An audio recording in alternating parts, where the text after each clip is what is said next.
Meet Marcus, 31 years old, works in outside sales for a mid-sized software company, pulls in about $78,000 a year. If you scrolled through his phone at a bar on a Friday night, you'd think Marcus has his financial life completely figured out. He's got a brokerage app open in one tab showing a $41,000 portfolio, mostly individual tech stocks he picked himself and talks about with real pride. He's got a crypto wallet sitting quietly in the background with another few $1,000s parked in it. He knows his cost basis off the top of his head. He can tell you exactly what he paid for his Nvidia shares back in 2023. To everyone around him, Marcus looks like the guy who gets it, the guy who started early. The guy who's going to retire at 50 while everyone else is still trying to figure out what a Roth IRA even is. But open a second tab. Marcus is carrying $14,000 in credit card debt spread across 2 cards, both sitting around 24% interest. His checking account balance right now is $340. He is contributing to his 401k, but not enough to capture the full employer match,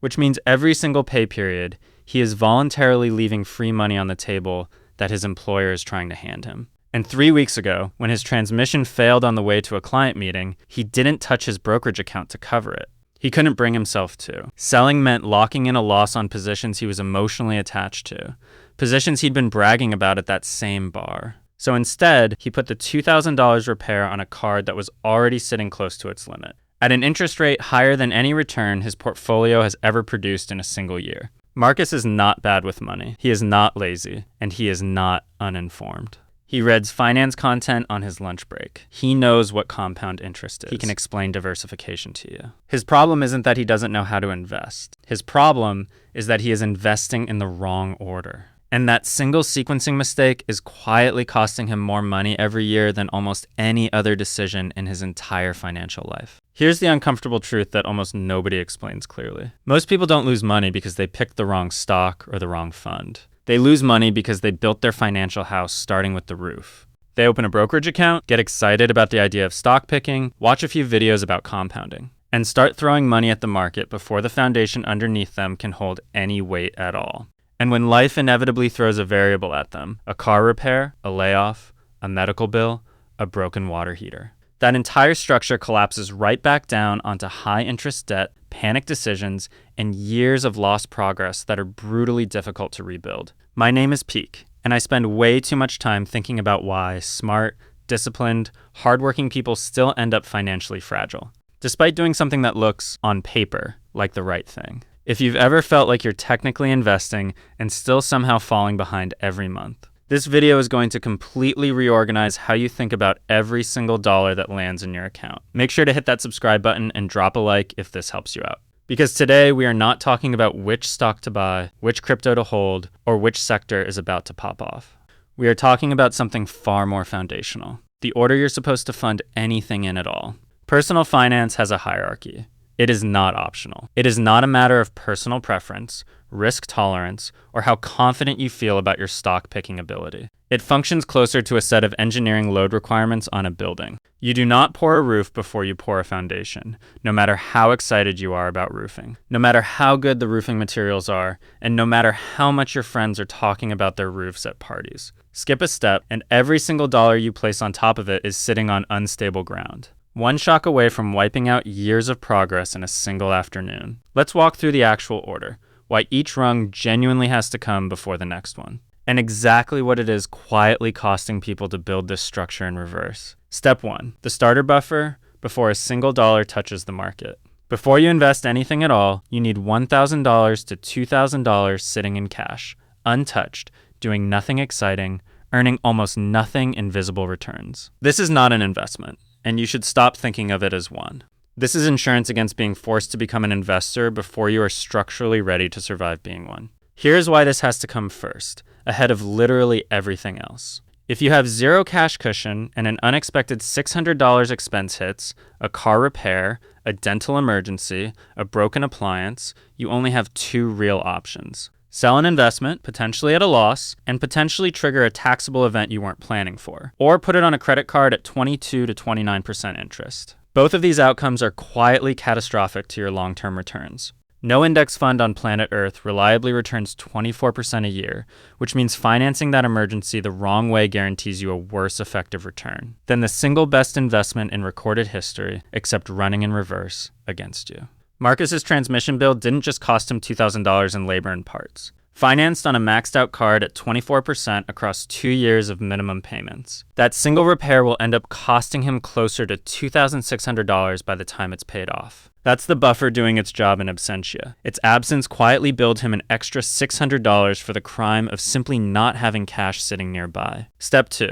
Capture the full employer match before anything else touches the market. If your employer offers a $401k match and you are not contributing enough to capture every single dollar of it, you are actively declining free money that is being handed directly to you. A typical match structure looks something like 50 cents on the dollar up to 6% of your salary. Or in more generous plans, a full dollar-for-dollar match up to 3 or 4%. That match is an instant, guaranteed, completely risk-free return of 50 to 100% the moment it lands in your account. Sit with that for a second. There is no stock, no ETF, no crypto asset, and no real estate deal anywhere on the planet that reliably guarantees you a 50% same-day return with zero risk attached to it.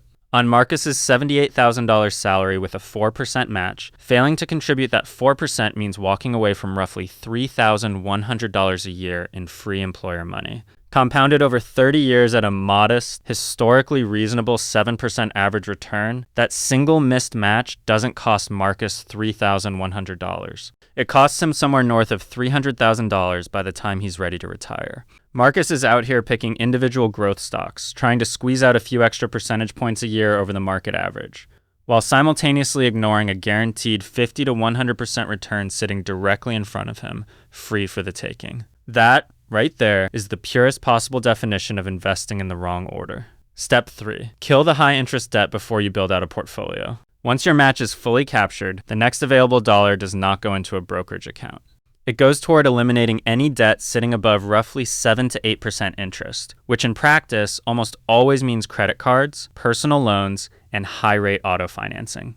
Here's the math nobody wants to say out loud at a dinner party. Paying off a credit card charging 24% interest is functionally identical to finding a guaranteed investment that pays you 24% a year. Completely tax-free with zero market risk attached whatsoever.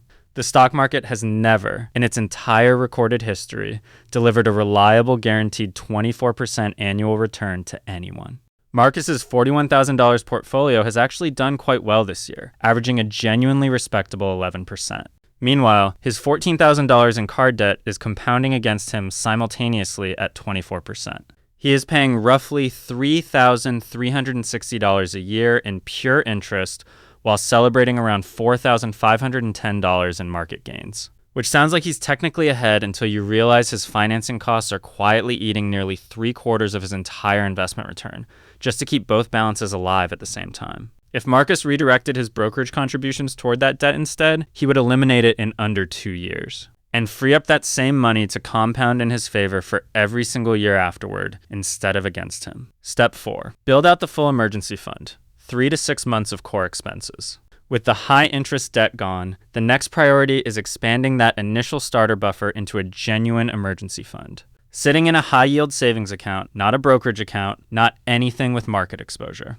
This is the step most eager investors try to rush past entirely, because cash sitting still, visibly earning modest interest, feels like wasted opportunity compared to the market. It isn't wasted. This fund is precisely what allows every single dollar you invest after this point to actually remain invested. Through a layoff, a medical event, or a slow financial month, instead of being liquidated at the worst possible moment. Investors without this buffer are statistically far more likely to sell during a market downturn, specifically because they suddenly need the cash for something unrelated, locking in real losses at the exact moment the market happens to be on sale. This fund isn't there to make you money. It exists purely to stop you from losing money somewhere else in your financial life. Step 5, the triple tax advantage account, your HSA, if you have access to one. If you have a high deductible health plan and access to a health savings account, this is one of the single most underused tools in the entire American tax code. And it belongs ahead of general market investing for a very simple reason. Contributions are fully tax deductible going in, growth inside the account is completely tax-free, and withdrawals are entirely tax-free when used for qualified medical expenses. No other account anywhere offers all 3 of these advantages stacked together. A standard brokerage account offers none of them. Investing new money into a taxable brokerage account before maxing this out means voluntarily paying taxes you didn't actually have to pay, on money that could have grown completely untouched by the IRS instead. Step 6. Retirement accounts, an IRA, then back to maxing the 401k contribution. Once the match is captured, the debt is dead, the emergency fund is fully built, and the HSA is funded.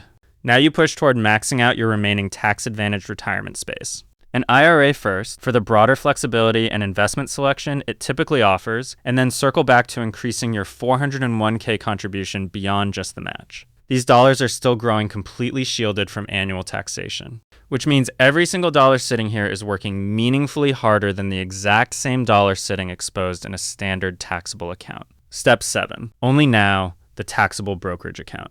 This is where Marcus started. This is where most people start, because it's the exciting part. The part with tickers, candlestick charts, green numbers, and something to talk about at parties. But a taxable brokerage account is meant to be the very last rung of this entire ladder, not the first one. Because every gain generated inside it is exposed to capital gains tax every single year it's realized, with no employer match boosting it, no upfront tax deduction, and no built-in insurance function if life suddenly goes sideways on you.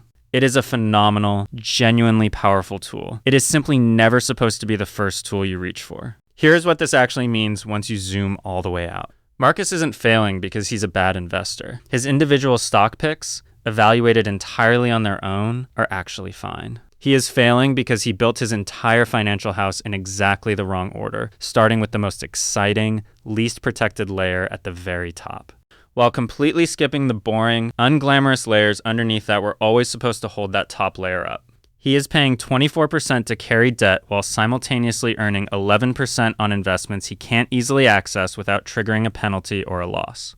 He is turning down a guaranteed 50% instant return from his own employer in order to chase an uncertain 11% from the open market. Every single one of these decisions looks perfectly reasonable in isolation. Stacked together in the wrong sequence, they are quietly bleeding him of tens of thousands of dollars a year, dollars he will never fully get back. Because time spent compounding in the wrong direction doesn't reverse itself just because you eventually notice it. The fix here isn't complicated, and it does not require Marcus to sell a single share of stock in a panic or blow up the progress he's already made. It requires him to redirect his next dollar, not his current portfolio, toward the correct next rung on the ladder. Increase his 401k contribution today to capture the full match this very pay period. Redirect what's left of his brokerage contributions toward the 24% debt until it's completely gone. Rebuild a real cash buffer sitting in high-yield savings. Then, and only then, let new money flow back into the market, this time standing on solid, load-bearing ground, instead of a foundation that could quietly give out underneath him at any moment.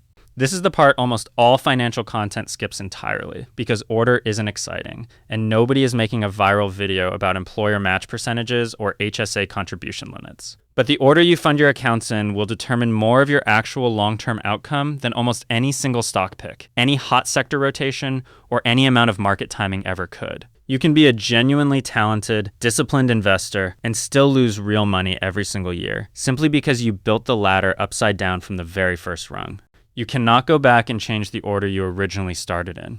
Maybe you're sitting on debt right now while your brokerage app is open in the other tab this exact second. That's fine. That is exactly where Marcus was 3 weeks ago. But you have complete authority over the very next dollar that hits your account today. Put it in the correct box, not the exciting one, the correct one, and let the sequence do exactly what it was always quietly designed to do. Check your next paycheck. Confirm right now that you're capturing your full employer match. That's step 1. Today, no exceptions, no waiting for a better month. If this reorganized how you think about your own accounts, smash that like button and subscribe, because we are going to keep breaking down the mechanics nobody bothers to explain properly. I'll see you in the next one.